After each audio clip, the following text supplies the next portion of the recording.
We want law and order, and we want it done fairly and justly. Hi, I'm Scott Ott with Stephen Green and Bill Whittle, and this episode of Right Angle is brought to you by the members at BillWhittle.com. These are the words of President Trump shortly before he signed an executive order that would, among other things, incentivize local police departments to do more training on use of force and incentivize police departments to ban chokeholds, except in situations where the officer's life was in jeopardy. In addition, the president's order will strengthen a national database reporting incidents of police brutality. Stephen Green, this is, I really don't want to debate the particulars about whether these are going to be effective measures. What fascinates me more is the pressure that comes upon the president of the United States when incidents involving departments under local political control essentially are commanded or directed or induced or bribed to do things by somebody in the White House many miles away because people are saying President Trump must do something about this. Stephen Green, with a system of federalism and local control of police departments, or at least county control and state control of state police officers, does it make any sense for the President of the United States to use the federal funding spigot to try to exert his will on these local governments? You know, you reminded me of one of my favorite stories. Our federal government is supposed to be limited in the number of things it can do, but have authority over the states in those limited number of things that it is permitted constitutionally to do. So the story you reminded me of, there was a Broadway producer back in the 30s or 40s. I can't remember his name. It might have been George Cukor, but it totally slipped my mind. Who's dealing with this actress during rehearsals who is just acting her ass off. She's all over the stage. She's just shouting her lines, practically fluttering her hands all over the place. And he finally says, "Don't just do something, stand there." And that should be the federal government's pose for most things. Don't just do something, stand there. That's the federal government's job in most cases. And it's not that any of the things that Trump is looking to achieve with this executive order aren't desirable. They are desirable. I want to see an end to police brutality. When you see somebody prone on their chest with a cop's knee on the back of their neck, forcing this body into the concrete, a helpless, handcuffed person, that is murder. That is what that is, and that stuff has got to stop. That said, there's a danger here behind Trump's good intentions, and we've seen this play out time and time again. The English had an expression that once you pay the Dane geld, you'll never be rid of the Dane. And what that meant was the Danes, the Vikings, would come raid the English coast and demand gold. And if you didn't resist, if you gave them the money, guess what? They'd be back again next season for more. Well, in the modern federal state, unfortunately, we've kind of turned this around. Once you take the Dane geld, you'll never be rid of the Dane.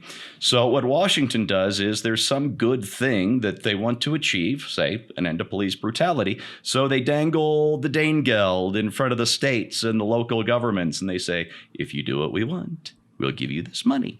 And at first, the outcome is usually good. We get the states and localities to do the things that the federal government decided was good because the people decided it was good and demanded that they not just stand there and do something. The problem is you get a new administration, or even later in the same administration, that decides that wasn't enough. Now we want the localities to do this other completely unrelated thing, and if they don't, we're going to threaten to take the Dane geld away. And this has gone on in I don't know how many instances. You know, when Americans finally got sick of the stupid and outdated 55-mile-an-hour speed limit on our highways, under Bill Clinton originally, they threatened to withhold highway funds for states that withdrew from the 55-mile-an-hour limit, even though it makes sense in New Jersey with, one tiny little highway where everybody drives slow anyway. Doesn't make much sense, Scott, in Texas with huge highways and vast tracts of empty land. So here we are. Donald Trump, with every good intention, is going to wave the Dane geld in front of the states and localities. And someday or another, I'm afraid we're going to have another Democratic president who's going to use that Dane geld to wield ever more control over the local police departments in ways that I don't even want to imagine. Bill Whittle, what mystifies me most about this is why any inducements are necessary at all. I would guess if we looked at the numbers, we'd see that the vast majority of police brutality incidents happen in cities that have been under the control of Democrats for decades, if not half a century or more. The party that proclaims the loudest that it really cares about the poor, about the downtrodden, even about criminals and making sure that they get justice. Why would a Republican president of the United States have to tell a mayor or a city council that they must start teaching their police officers differently, or that they must ban chokeholds? Why isn't that bubbling up from the bottom? Why isn't that a movement that by the time the president says anything about it, it's already been done everywhere that it matters? Well, because we stopped teaching civics 30 years ago, and every year that goes by, more and more people think that the president runs the country. That's what they think. He's the leader of the country. He makes the laws. He says what should happen and what shouldn't happen. That's why they hate Trump so much, because they think that every bad thing happens as a direct result of his personal power. They think he's king. And so there is no practical reason to do this. There's no rational reason to do it, but there's an overwhelming real world reason to do it, and that is that people expect that the president of the United States is the leader of the country, and he's using the bully pulpit.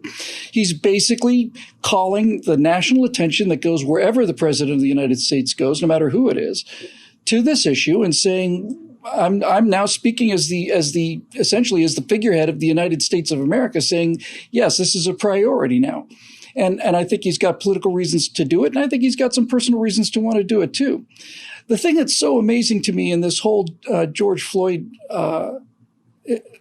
event has been just how gobsmacked I am. And I will not ever get over this, at how easy this problem apparently is to solve. The guy who did this to George Floyd had an enormous number of actions taken against him for excessive use of force. Not too long ago, I think it was maybe even last week, we did an episode where San Francisco said they're thinking about maybe not hiring policemen that have disciplinary issues in their past. I mean, for the love of God, gobsmacked is the word for me. When I found out that the guy who did this to George Floyd had numerous previous instances of complaints of excessive force and brutality, and that virtually all of the police that commit these actions that cause the country to explode and make all of the rest of the police look bad, that virtually all of them, none of them are like good cops who just suddenly just went out of their minds one day. When I think about how simple this would be to fix, it boggles the mind. If you have a complaint against you for excessive use of force, anybody can make a complaint. I'm not saying the complaint, but if it passes peer review from the police department and it's determined that you used excessive use of force, then you are fired from that police department and prohibited from working for another one. You do not belong in that job.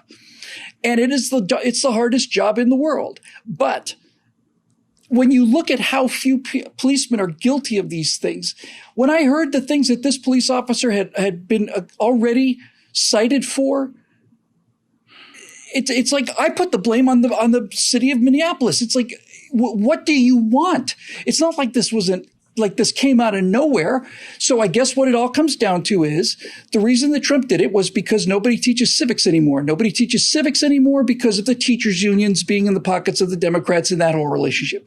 And the reason that George Floyd was killed by this cop was because the police unions in Minneapolis that have this iron rice bowl situation with the Democratic politicians of Minneapolis and Minnesota had determined that a guy like this should be allowed to stay on the police force in the same way that I don't know how many teachers we're paying in LA County not to teach. I've heard it's 6,000 teachers who've been accused of disciplinary actions and have not been fired because the LA USD, Unified School District, is so powerful. The union is so powerful that we're paying hundreds, if not thousands, of teachers to sit in a room and not teach.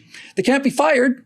even though they've got plenty of fireable offenses. This is what happens. This is why public sector unions were always considered to be the end of the republic, and there's a strong case to be made for it. We really need another Ronald Reagan to come in here and do what he did with Patco and simply say, look, if you're working for the government, you are part of a monopoly. You do not get to strike. You do not get all of the benefits of a free market union. And if you do these kind of things, then we'll fire all of you and we'll get new people.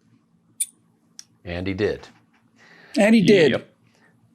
You know, a year or so ago, I was at a public meeting where a high government official in Texas was bragging about how he and his party had pushed a law, a state law, to require local municipalities to have a ballot referendum before they could raise local taxes by a certain trigger amount that would cause this referendum to be required.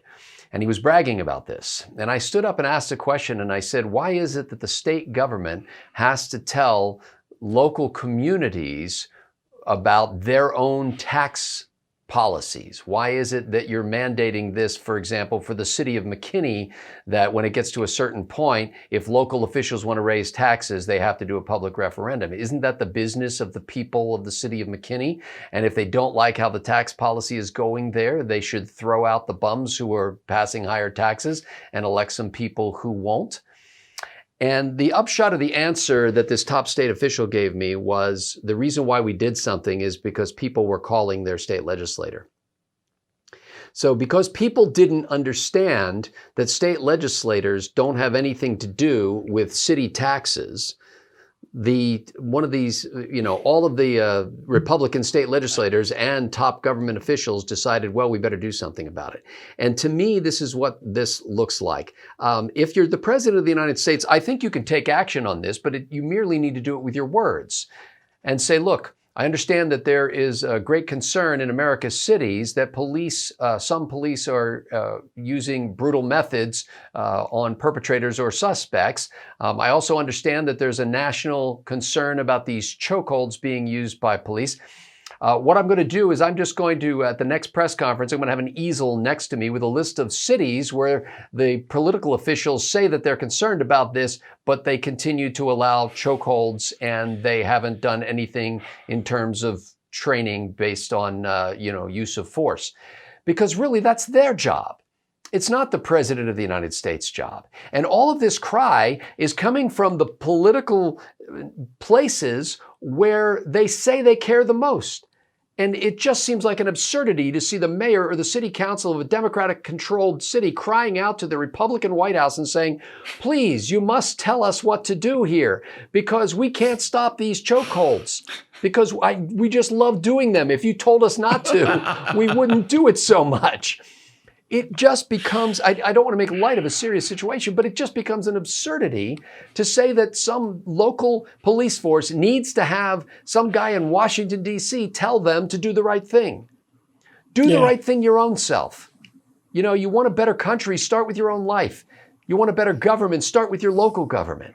And if you have control over the police department, that's your responsibility. It's not the president of the United States. And to get on CNN or MSNBC and bewail the fact that the president hasn't taken action at the federal level, the president should not have a police force at the federal level. I say should because there are several federal departments that have their own law enforcement entities within them. But there's no national police force. It's not the federal government's responsibility. And this kind of thing just reinforces the fact that the role of the federal government is for limited purposes, as Stephen Green pointed out. And the story of American history has been people trying to do good things the wrong way.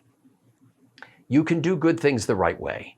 You can change your local police force. You can do better community policing. You can have more community involvement. You can reduce the incidence of police brutality. You can engage more citizens in the process. And you can do all of that without violating that iron fence around 1600 Pennsylvania Avenue. For Bill Whittle and Stephen Green, I'm Scott Ott. Thanks to the members at BillWhittle.com for making this possible.